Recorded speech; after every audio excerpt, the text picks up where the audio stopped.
welcome into Yelling from the Couch. I'm Brent Humphreys, and I am joined by friend of the show, we could say now frequent guest here, Stephen Compion from Sports by Compion. How are we doing today, Stephen? Wonderful, Brett. Thank you for having us back. And by us, I mean me and all the Buccaneers Nation. They just ride with me, Brett. We just go everywhere together. It's the best way, and we are so excited to be back. Thank you for having us. Thanks for jumping back on, man. There's been a few things that have changed since we talked the last time, and there's some things that have stayed the same, and we'll get in on Indeed, that. indeed. And last week, I hopped on your show, and we talked about the AFC West, which is maybe the best division in football. Maybe. It looked really good. Yeah, so, and this week we're just going to talk about some things that's been happening this past week in the NFL. And let's go ahead and let's get started. I'm, of course, a Cincinnati Bengals fan, so I want to start off right here and tell you, the biggest news of the week. Obviously, people may say, I don't know, Trey Hendrickson's on the trade block. That's not really the biggest news of the week, right? No, that's not the most relevant thing. Losing your number one pass rusher, led the NFL in sacks last year. Not that relevant. Okay, gotcha. It is, for me, Mitchell Tinsley, the number 6 wide Right. receiver. What a game this guy put up the other day for the Bengals. Oh, man. He's number 6? You guys have 6 wide receivers on the... okay, wide receiver. I thought you said quarterback for a second. No. This is the wide receiver. This guy was an undrafted free agent in 2023. Oh, wow. The Commanders signed him. The Commanders let him go, and then he ends up on the Bengals roster. And to be honest with you, I didn't hear it. I had never even heard of Mitchell Tinsley until the other night, and he was out here making Jamar Chase-like catches, and I'm just like, oh, man. I'm getting excited about our number 6 guy right now. You guys got an embarrassment of riches at the wide receiver position, but that's hilarious that there's yet another untapped gem found. Yeah, and it's just like, okay, so we've got this guy here. You got Chase, you got Higgins. Man, it's just like this offense may put up 35 a game average this year. And they're going to probably have to keep up with this defense the way we were looking at it. We did over on Sports by Compion. We did the old Bengals preview. That defense, I don't know, man. That defense is rough, and it didn't help any matters when the Commanders went down the field the first drive of the game in 4 plays, didn't even pass the ball, and went running right straight down the Bengals' throat. Yeah. Jaden Daniels just casually waltzed into the end zone. And, like, Jordan Battle had a shot on him, and he's like, nope, ain't doing it. So... He's like, nah, it's preseason. You're good, man. Have that touchdown. It's all good. Which is all good and everything, but I got a feeling that's going to carry over to the regular season. It's like, no. Yeah, that's a tough look, especially on them flying down the field like that. And I know you said it's not the headline or anything, but maybe this bad defense, Henderson leaving too, can't be helping that situation. No, it doesn't help that situation at all. But it helped Hendrickson's situation with, like, look, guys, you see what you were without me. I've just become more valuable. And the thing is, with his contract, pay the man. He said they've agreed on the years and they've agreed on the money. They can't come to an agreement on the guarantees. And it's like, are we serious here? The guarantee? Guarantee it? Yeah. Screw it, man. Guarantee it. Let's roll. Guarantee the whole thing. I don't care. Get him out there. You got to get them paid. Why does nobody want to pay the top 2 pass rushers in the NFL? I don't know if they're exactly the top 2, but they're up there. They're in the top 5. I mean, they're, maybe the top 2 last year statistically. I mean, I would say they probably was. But yeah, and it's crazy because you talk about that too, and like Brian Schottenheimer, coach for the Cowboys, has said he expects Parsons for the opener. Do you now? You got to pay for that service, right, Coach? And also, this is the first I've heard from Schottenheimer since he's been hired. Is he allowed to speak to the media? Did Jerry Jones know that he was going to say anything? Jerry Jones is going to give him hell now. He's like, no, dude, what are you doing? You don't talk. I think you're not allowed to say anything unless it's Jerry Jones approved, Schottenheimer. Don't lie to us. We know how this role works. It's like, you are my puppet. You only speak when I say it. He's Jason Garrett part 2. He's like, we tried the whole having a coach who has a mind of his own. I'm not really into that. I'd rather they just do whatever I say. They could have had anybody, and he's like, you know what? Who's the most boring hire I can get? Oh, here we go. Brian Schottenheimer.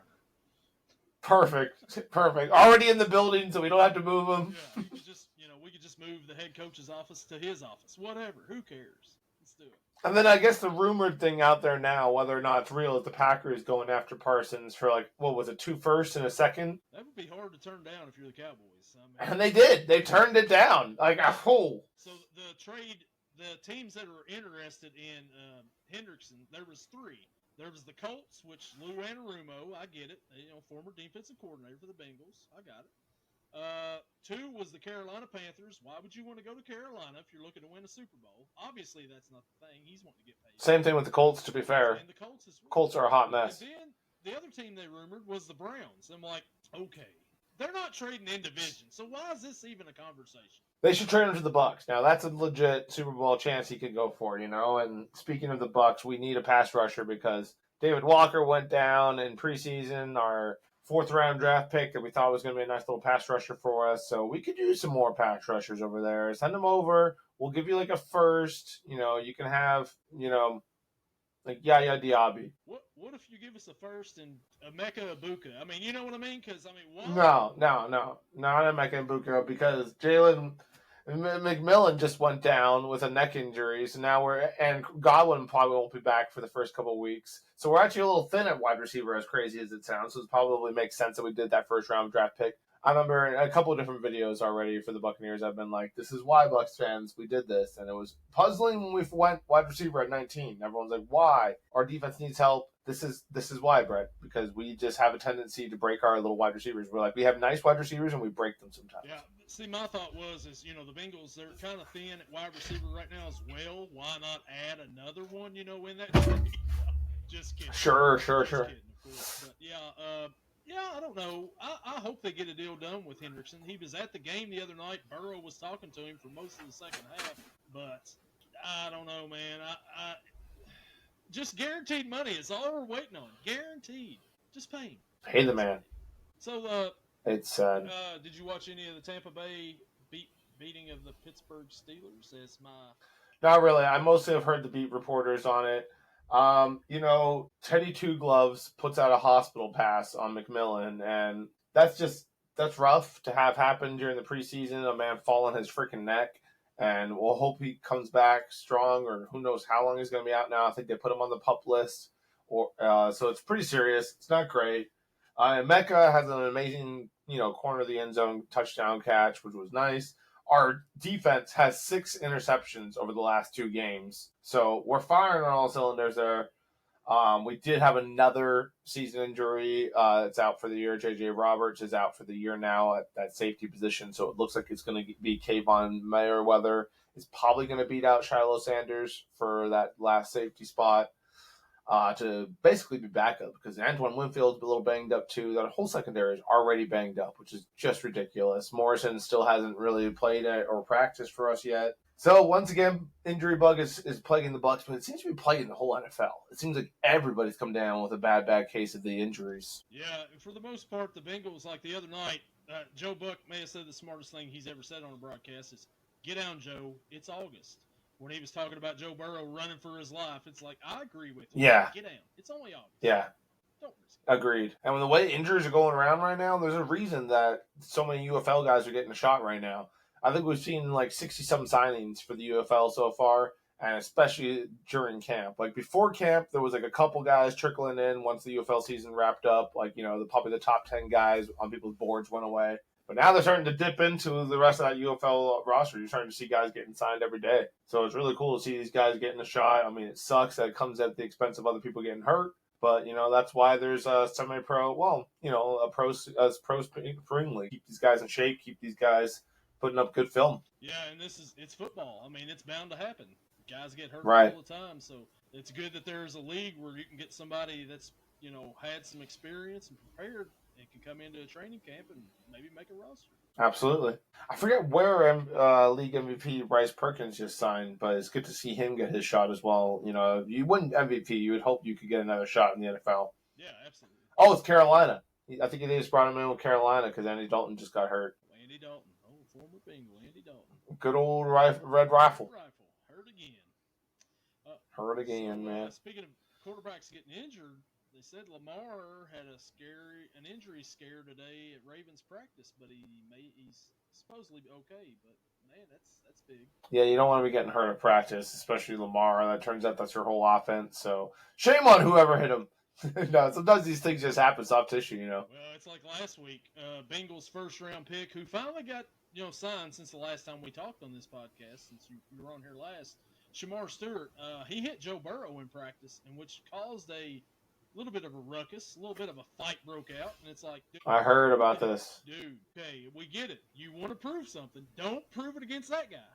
Yeah, apparently the offensive line immediately started to fight with him the next play, as they should. Yes, absolutely, because it's like, dude, that guy's the reason why we're getting a paycheck here. I mean, come on. Yeah. Everyone settle down. No hurting Joe. Leave him alone. Jake Browning or Desmond Ritter all you want, but leave Joe Sure. Burrow alone. Leave Joe Burrow alone, man. So are you guys finally going to deal Jake Browning for like a bunch of first round picks? He looked pretty awesome the other night. So, I mean, I don't know. He's a good backup to have for the team in case Joe ever does go down again.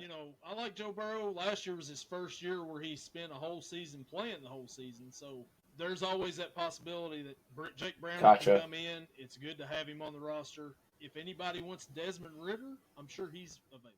Yeah, Desmond Ritter. Still, is that he's where he is now, Cincinnati? Yeah. He's going to be one of those guys who's going to kick around. Maybe he could aspire to have the kind of career that Josh Johnson had, where you can just be a true NFL journeyman. Josh Johnson played the other night against the Bengals for the Commanders, and I'm like, really? Of course he did. Really? He's back? He's with the Commanders now? That makes perfect sense. Commanders. I'm pretty sure he had like 2 stints with the Bengals, of course. He must be a really good locker room guy. Or just like really good in meetings, because coaches are always like, when they show up to a new team, they're like, "Fuck it, dude, give me Josh Johnson, get him out here. He can be a decent plan if everything goes to absolute shit. We'll throw Josh Johnson out there and hope for the best." It was like 2 years ago in the NFC Championship. Brock Purdy got hurt. And who do we have over here for? Josh Johnson. Come on in, Josh Johnson. Who immediately got hurt again. That was his big chance, and he immediately got hurt. It was like, Josh. And somebody brought him in last year to play. And it's like, man, like you said, locker room guy, gotta be. Dude, well, I remember when he got drafted, like, in 2009 or 10 to the Tampa Bay Buccaneers, and he was like Josh Freeman's backup. And he would get time because Freeman would get hurt, and he'd get out there, and he'd be all right for a game, and you'd be like, cool, we got 2 decent quarterbacks. I think he's like a Division II guy, so it's really impressive that he's gone this long in the NFL. Pretty nuts. Yeah, for that guy right there. Backup quarterback in the NFL is a good gig, dude. Yeah, I mean was it Chase Daniel made like several millions of dollars his whole career just being a backup. $100 million. I think it was over $100 million. As a backup, like he didn't get as a backup any run at all. You love it. And speaking of backups, Tyson Bagent. Mr. Bears himself just got signed to a $10 million 2-year extension. Good for him. The Bears know they got a good one, so they're locking him down in case anything happens to Williams. I kind of knew I already liked this kid, and then you see the press conference of him getting emotional about his dad, not having running water in high school or something like that, and now he's a millionaire. It's really cool, man. I think I've always kind of liked this guy. There's been some good stories about him. I think co-host over on Sports by Compion, Mr. Dan Gill, kind of knew his family, went to a similar university, saw him play a couple times, so it's exciting times, man. Yeah, and when he got in and he played, he was exciting to watch. He wasn't the greatest or anything, but he's a good backup. He's a very good backup. If goes down, you got him to come in. You can have a whole lot worse than Bagent come in and quarterback your team, for sure. It just shows that, you can make some money in the preseason, apparently. This is when those backup quarterbacks got to prove that you can do it. If you're guys like Tim Boyle, who absolutely suck for preseason week 1, people are like, listen, dude, how are you keep on getting jobs? It's like Desmond Ritter. Like the other night, Desmond Ritter, like it showed him on the sidelines, helmet on, chin strap ready to go, and they're like, we're going to keep playing Jake Browning. And they just kept playing Jake Browning the whole time, and it's like, the writing's kind of on the walls for a guy like Ritter, but for Bagent, you can make that money. Oh, for sure. You never know. Some teams are starting to carry that third-string quarterback, so you don't end up like the Raiders. I mean, not the Raiders, the 49ers in that Super Bowl run or that playoff run. Yeah, because you want to have somebody back there just in case you make it that far, because it could be rough. It could be rough. So, did the Buccaneers? I don't know if I've seen this right or not. Did they sign like the largest, one of the heaviest players in the NFL?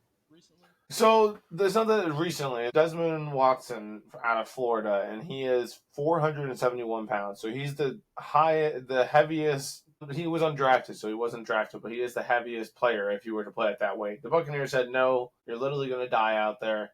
So no, we're not going to do that until you drop weight. He's dropped about 35 pounds or so, and he's just been walking around training camp like he just does laps while the rest of the team's practicing. It's kind of funny. But basically, the dude's dropped about like 37 pounds, and they're still like, nah, dude, it's still not enough.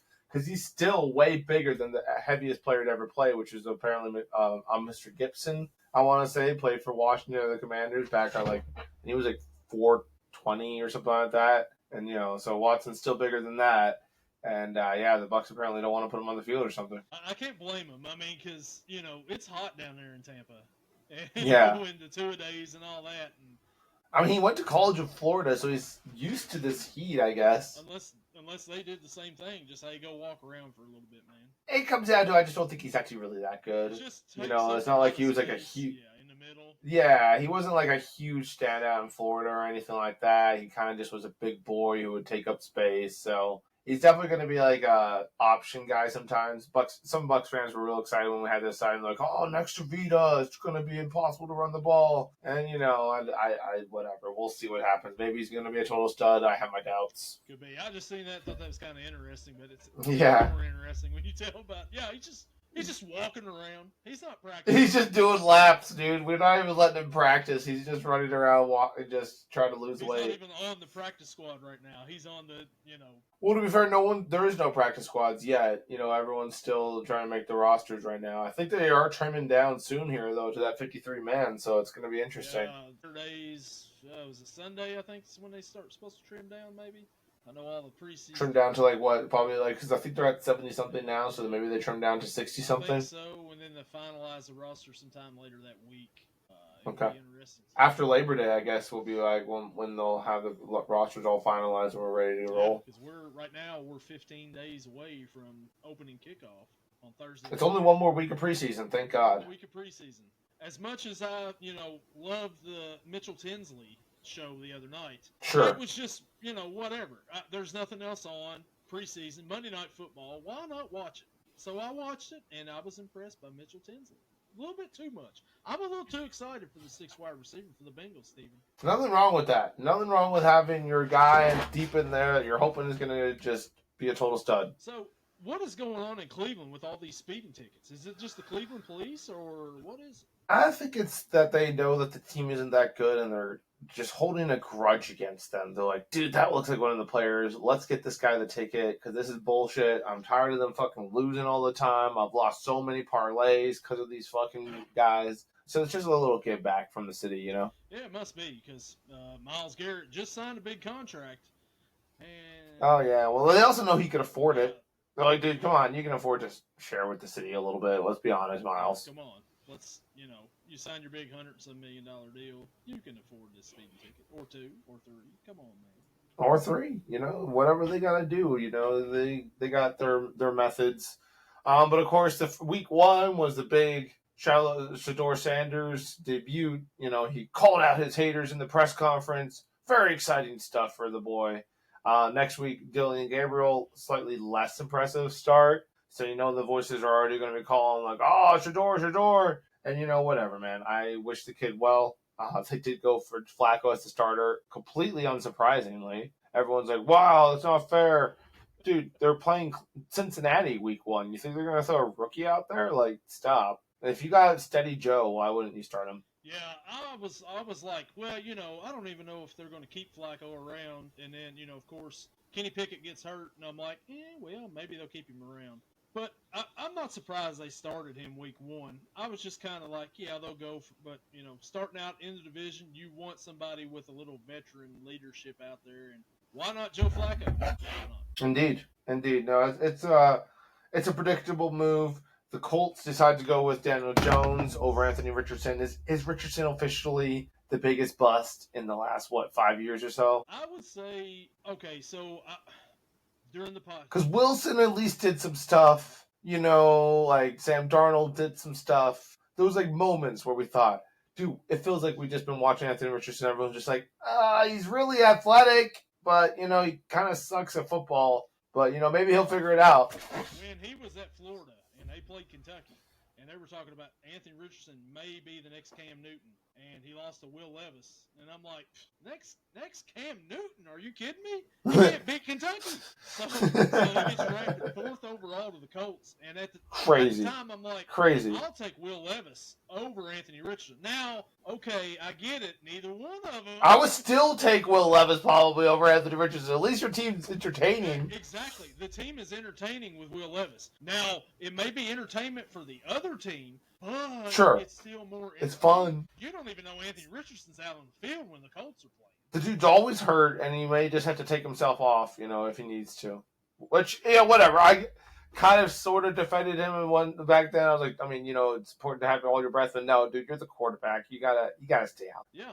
And so, the Colts, if they're going with Danny Dimes, that should tell you all you need to know about Anthony Richardson and his legacy in the NFL.